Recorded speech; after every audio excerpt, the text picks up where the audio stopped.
నమస్తే రమగారు. నమస్తే జయ. రమగారు, ఏదో ఒక చిన్న విషయానికి కోపం వచ్చింది. నాకు కాదండి, జనరల్గా చెప్తున్నాను. ఆ కోపాన్ని కంటిన్యూ చేసేస్తూ ఉంటారు ఆ ఇష్యూని. అది ఇంకా ఎన్ని రోజులైనా, కొంతమంది అయితే సంవత్సరాల తరబడి లాగుతూ ఉంటారు.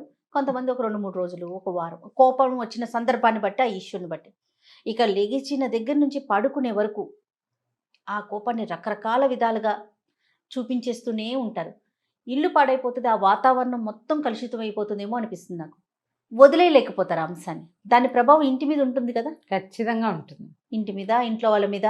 ఆడవాళ్ళ మగవాళ్ళ సంగతి నువ్వు చెప్పేది? ముఖ్యంగా ఆడవాళ్ళేనండి. ముఖ్యంగా అంత కోపాన్ని ఉంచుకుని మెయింటైన్ చేసి చేయగలగటం కాస్త కష్టం. ఎందుకంటే వీళ్ళకి మధ్యలో పిల్లలు, జల్లులు, ఫ్రెండ్స్, బాధ్యతలు, అమ్మ నాన్న, అత్త మామ, మధ్యలో భర్త, తమదే ఆఫీసులో, కాలేజీలో, స్కూల్లో ఏవో ఉంటాయి కదా. ఇవన్నీ హ్యాండిల్ చేస్తూ ఆ కోపాన్ని ఎలా మెయింటైన్ చేయగలుగుతారు? చేయలేరు. దాన్ని మెయింటైన్ చేయాలి అనే భావనతోటి ఉన్నారనుకో, ప్రెషర్ తోటి చేయాలి. జబ్బు చేస్తుంది చేయాలి. జబ్బులు మారి వాళ్ళు అయిపోతారు, అనారోగ్యం పాలైపోతారు, అసిడిటీ వచ్చేస్తుంది. కోపాన్ని చూపించటం వల్ల, చూపించకపోవటం వల్ల, చూపించడం మెయింటైన్ చేయటం వల్ల రోజుల తరబడి. Okay okay, right. నిజానికి మెయింటైన్ అవ్వదు, మనకి బోల్డ్ వ్యవహారాలు వస్తాయి. రైట్. దాని మీదే ఉండడానికి నీకు పని పాఠాలు ఎంతన ఉండదు. ఆడవాళ్ళు ఎంత పనులు ఉంటాయి అమ్మా ఆడవాళ్ళకి. మరి ఎన్ని పనులు చెయ్యాలో. ఇవాళ రేపు ఎవరు చేస్తున్నారు అంటారు. నేను కూడా అంటా అన్నమాట. మనకి ఇవాళ రేపు ఇదివరకట్లాగా దంచుడు, చెరుగుడు, ఉతుకుడు, చేత్తోటే చేయటం అవి లేవు. కానీ క్రియలు ఉన్నాయి కదా. అసలు మరి వేరే రకంగా ఉన్నాయి కదా అమ్మగారు. వేరే రకంగా ఉన్నాయి. పైగా అపరిమితమైన టైం స్ట్రెస్, కాలానికి సంబంధించిన స్ట్రెస్. తర్వాత ఎవరు మనకి సమయం ఇవ్వని స్ట్రెస్ ఒకటి ఉంది. ఇది అసలు మనకెవడు టైం ఇవ్వడు. పిల్లలు ఎవరు, మొగుడు ఎవడు. తర్వాత మనకి మనం టైం ఇచ్చుకోలేని స్ట్రెస్. ఇన్ని స్ట్రెస్సుల్లో ఏదో ఒక కోపం వస్తే దాన్ని 4 మాటలు అనేసి దాన్ని అక్కడ దులిపేసుకుని మళ్ళీ సందర్భం వచ్చినప్పుడు కోపాన్ని లోపల తీసిన అస్త్రాన్ని బయటికి తీయాలి. మెయింటైన్ చేసామనుకో, ఎవరు మెయింటైన్ చేస్తారో వాళ్ళ సంగతి. క్యాండిల్ వెలిగించాం, కరెంట్ పోయింది.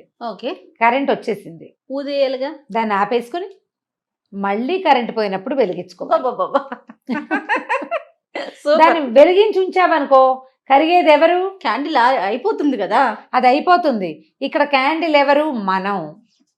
కరిగిపోతాం, పనికి రాకుండా పోతాం. కరిగిపోతే పర్వాలేదు, పనికి వస్తుందా క్యాండిల్? నువ్వు కూడా అంతే. ఎంత బాగా చెప్పారు అమ్మగారు, మంచి ఉదాహరణ. ఇలాగే అవుతారు జయ. అవునండి. వీళ్ళు వాళ్ళకు కూడా పనికిరారు. కోపిష్టతనంతో మనం మన సొంతానికే పనికిరాము ఎప్పుడు. ఆడవాళ్ళు, మా అబ్బాయిలు మీరు వినకండి, నేను ఒక మాట చెప్తాను. మగవాళ్ళకి కాదు, ఆడవాళ్ళకి కార్యసాధక లక్షణం ఒకటి ఉండాలి జయ. ఎంత కోపాన్నైనా మడిచి చక్కగా ప్యాక్ చేసి అవసరమైనప్పుడు తీయటానికి పెట్టుకోవాలి. భర్తలు ఏదైనా అంటే ఆ అస్త్రాలన్నిటికీ పదును పెట్టి మడిచి పైన పెట్టుకోవాలి. నువ్వు ఈ టైంకి ఎలా చేయాలో ఆ పని చేయాలి. మహానటి సావిత్రిలాగా యాక్షన్ అంతే. అవసరమైనప్పుడు దాచిపెట్టామే అటక మీద వేసేయి బాణం. దీన్ని రోజు వాడుతుంటే దానికి పదునే పోతుంది. కార్యసాధకుల లక్షణం కాదు. నీ కోపంతో నువ్వు ఉద్ధరించేది, సాధించేది ప్రయోజనం ఏమీ లేదు. నువ్వే మాడిపోతావు. అదే నువ్వు ఆపుకోవు దాన్ని. టైం వచ్చినప్పుడు మళ్ళా సిచ్యువేషన్ వచ్చినప్పుడు లోపల బడవాగ్నిలాగా ఉంటుంది, దాన్ని విసిరే పని అయిపోతుంది నువ్వు అనుకున్నది. లొంగుతారు అవతల వాళ్ళు. నువ్వు నిరంతరం చూపించే రుసరుస దుమదుమ లేచిన దగ్గర నుంచి రాత్రి దాకా నువ్వు ఇలాగే ఉంటే నీతో ఫ్రెండ్లీగా కనీసం పిల్లలు కూడా అయ్యో అమ్మ అణుచుకుంటోంది అని అనిపించదు. నీ రుసరుసలు వాళ్లే పడాల్సి వస్తుంది. నీకు పిల్లలతోటి కూడా స్నేహం మిగలదు. కోపం వల్ల నీకు వచ్చింది ఏముంది? అదే నువ్వు దాచిపెట్టిన కోపం ఉంది చూడు, దానివల్ల ప్రయోజనం వస్తుంది. అమ్మో దీన్ని ఏమైనా అనకూడదు, అన్నామంటే రేపొద్దున ఎప్పుడో ఒకరోజు కరెక్ట్గా మన మీదకి దూకుతుందని తెలుసుకుంటారు. 2 సార్లు చేసి చూడండి. కోపాన్ని దిగమింగటం చాలా కష్టం. నిప్పులు మింగటం నార్మల్ అయిపోవటం ఇంకా కష్టం కదండి. చెప్పడం భలే సులువు, ఇక్కడ కూర్చుని బోల్డని చెప్తాను నేను కదా. కోపాన్ని తగ్గించుకోవడానికి ప్రధానంగా ఆహారంలో కారం మసాలాలు తగ్గించుకుంటాం. మిమ్మల్ని మీరు ప్యాంపర్ చేయటం మానేసేయండి. అయ్యో నాకు ఎంత కష్టం వచ్చింది అనుకోవద్దు. లోకంలో అందరికీ వస్తాయి, నాకు కూడా వచ్చింది. వర్షం పడితే అందరిళ్ళ మీద పడదా వాన? మనం ఒక్కింటి మీదే పడుతుందా? కాదు కదా, అందరిళ్ళ మీద పడుతుంది. ప్రతి ఇంట్లోనూ మనకొచ్చేలాంటి సమస్యలే అటు ఇటుగా, ఒక మాత్ర అటు ఎక్కువ, ఒక మాత్ర ఇటు తక్కువ, అంతే అంతే కదా. ఇప్పుడు చూడు, ఓపెన్గా ఉన్న స్పేస్ ఇంట్లో ఉందనుకో, మన ఇంట్లో ఓపెన్ స్పేస్ ఉంటే అక్కడ నీళ్ళు ఎక్కువ నిలుస్తాయి. ఓపెన్ స్పేస్ తక్కువ ఉన్న ఇంట్లో నీళ్ళు తక్కువ నిలుస్తాయి. వాన తక్కువ కాదు, అక్కడ నిలవ తక్కువ. మనం కూడా అంతే. నువ్వు మనసుని తెరిచిపెట్టుకుని కోపానికి, దుఃఖానికి, కష్టానికి ఆహ్వానం పలికావా, వానొచ్చి పడ్డట్టు మొత్తం కష్టాలన్నీ నీ ఒళ్ళోనే పడతాయి. ఓపెన్గా ఉండద్దు. జీవితం అన్నాక ఇలాంటి బొడిదుడుకులు, ఇబ్బందులు, సబ్బందులు రానే వస్తాయి. అందరికీ తాగుబోతు మొగుళ్ళు ఉండరు, కొంతమందికి ఉంటారు. ఆ తాగుబోతు వాళ్ళతో కూడా అందరికీ ఇబ్బందులు ఉండవు, కొంతమందికి ఉంటాయి కదా. ఇది ఒప్పుకోవాల్సిందేనా? అంతే కదా. కాస్త కుస్తా అలవాట్లు ఉన్నా కూడా అవి భార్యల్ని కానీ, సంసారాన్ని కానీ, డబ్బుని కానీ ఇబ్బంది పెట్టని రకాలు, ఏదో పార్టీ ఫ్రెండ్లీగా ఉండే రకాలు కొన్ని, కాదు తాగి తలకి పోసుకునే రకాలు కొన్ని ఉంటాయి. వీళ్ళ మాట వినరు, డబ్బులు తగలబెట్టేస్తారు, పిల్లల భవిష్యత్తు ఆలోచించరు. ఇప్పుడు వాళ్ళతోటి ఈ కష్టం తప్పదు. చిన్న చిన్న ఇబ్బందులు ఉన్నాయనుకోండి, వీటిని మేనేజ్ చేయొచ్చు. మనం అలా కోపంగా ఉండటం వల్ల, దాన్ని అంటే ప్రదర్శించేయటం వల్ల ఎలాంటి నష్టాన్ని, అంటే ఒక రోజే తీసుకుందాం రమ్మగారు, ఎలాంటి ఇబ్బందులు కలుగుతాయంటారు? ఆ వాతావరణం ఎలా పాడవుతుందంటారు? సర్వనాశనమే. అంతే, ఒక్కటే. నీకేం హ్యాపీనెస్ లేదా? మొదటిది లేదు. ఒకరోజు పొద్దున్న లేచావు, రాత్రి పడుకుంటావు. ఈ పొద్దు నుంచి రాత్రి దాకా కనీసం ఒక 10-12 గంటలు ఉందా? 12 కాదు, ఇంకా 18 గంటలు, 16 గంటలు కనీసం ఉంటుంది. 6కి లేచామనుకో, ఈవినింగ్ 6కి మనం పడుకోం కదా, 10కి పడుకుంటాం. అంటే ఈ 12, 4, 16 గంటలు లేదా 17 గంటలు ఉంటాయి. ఈ 16-17 అవర్స్లో నువ్వు హాయిగా ఉండే నిమిషం ఒకటి కూడా లేదు, నువ్వు కోపంగా ఉంటే. ప్రధానంగా అన్నం బాగా సహించదు. అంటే ఈ 16 గంటల్లో నీకు ఆహారం తక్కువ. దాని అర్థం ఏమిటి? శక్తి తక్కువ. కోపంగా ఉండేసరికి ఏదో మొండిగా, విసురుగా చేస్తావు కానీ మర్నాటికి వీక్ అయిపోతావు. తర్వాత పొద్దు నుంచి అందరినీ విసుకుంటావు.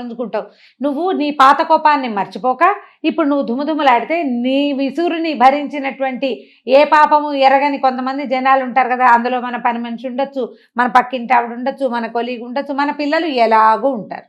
వీళ్ళందరూ దాన్ని గుర్తుపెట్టుకోరా? రేపు నువ్వు దొరుకుతావు కదా. నువ్వు ఇవాళ విసుక్కున్నావు ఒక మనిషిని, నీకేదో విసుగ్గా ఉంది, నీ ఇబ్బంది నీది. రేపు వాళ్ళు నీతో బాగా ఉంటారా? అది అసలు ఎక్స్పెక్ట్ చేయడానికే లేదు కదా. ఉంటారు కదా. వాళ్ళు కూడా ఇదే విసురుతో మాట్లాడతారు. నీకు ఫ్రెండ్షిప్ కట్టు. నీ పిల్లలకి ఇంకో దారి లేదు కాబట్టి, తల్లి తప్ప ఇంకో దారి లేదుగా. అవును. వాళ్ళు లొంగి ఉన్నా మర్చిపోరు. మా అమ్మ ఎప్పుడు విసుక్కుంటుందంటారు. కష్టంతో ఇప్పుడు ఇవాళ రేపు పిల్లలు ఫ్రెండ్స్కి షేర్ చేయటం ఎక్కువైపోయిందమ్మా. ప్రతి వాళ్ళకి చెప్తున్నారు పిల్లలు. తల్లి మీద ముఖ్యంగా, తల్లి లేదు, తండ్రి లేదు, ఇది చెప్పకూడదని ఉండట్లా. మన చిన్నప్పుడు అమ్మ చెంపకాయ కొట్టినా నోరు మూసుకుని ఊరుకుంటుండేవాళ్ళం. ఎవరికైనా చెప్పుకోకూడదు, అది న్యాచురల్ క్యాజువల్ థింగ్. ఇప్పుడు అట్లా లేదు. వెంటనే నా మనసు అలా ఉంది, నా మనసు ఇలా ఉంది, నాకు అలా ఉంది, నాకు ఇలా ఉంది, మా అమ్మ తిట్టింది, మా అమ్మ విసుక్కుంది. ఏంటి మీ అమ్మ ఈ మధ్య తరచూ విసుక్కుంటుంది అంటారు అవతల వాళ్ళు. అవును, మా అమ్మ ఎప్పుడు విసుక్కుంటుంది. వీళ్ళ అమ్మకి విసుగు అని ప్రచారం ఎక్కడ దాకా పోయింది. నువ్వు ఒకరోజు విసుగు చూపిస్తే, పైగా నీకు కోపం ఉంటుంది ఎప్పుడు, నిత్యము ఇలాగే ఉంటావు నువ్వు, ముళ్ళ చెట్టులాగా. దాని మీద ఒక్క పిట్ట కూడా వాళ్ళదమ్మా. వస్తువుల్ని విసిరి కొట్టేస్తాము కదరమ్మగారు, వస్తువులు విసిరి కొట్టేస్తాము, దుమ్ములాడతాం, ఫేస్ వాల్యూ 0. ఇప్పుడు చెప్తున్నారు చూసారు, ఒక్క పిట్ట కూడా వాళ్ళదు, ఒక్క పిచ్చుకు కూడా వాళ్ళదు. దాని మీద గూళ్ళు పెట్టే ఉంటాయి, ముళ్ళ చెట్ల మీద కూడా గూళ్ళు పెట్టేవి.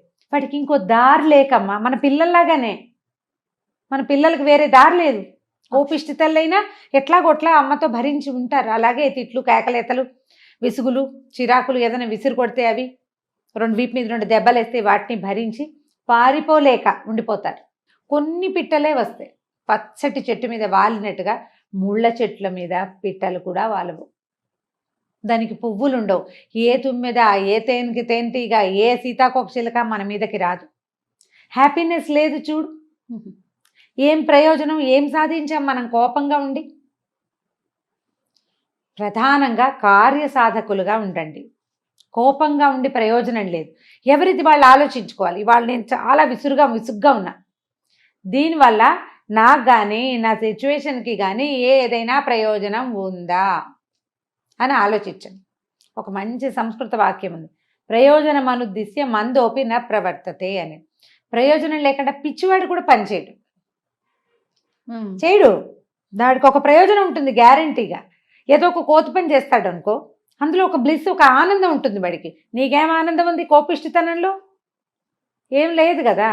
నువ్వు ఫేస్ వాల్యూ ఎలాగో పోగొట్టుకుంటావు, దుమదుమలాడుకుంటూ ఉండి. సంతోషం జీరో, సహయోగం మిగిలిన వాళ్ళతోటి మనకు సహకారం సహయోగాలు జీరో. ప్రయోజనం లేని కోపాన్ని ప్రదర్శించకండి. ఆ కోపాన్ని, మన ఆక్రోశాన్ని దాచిపెట్టండి.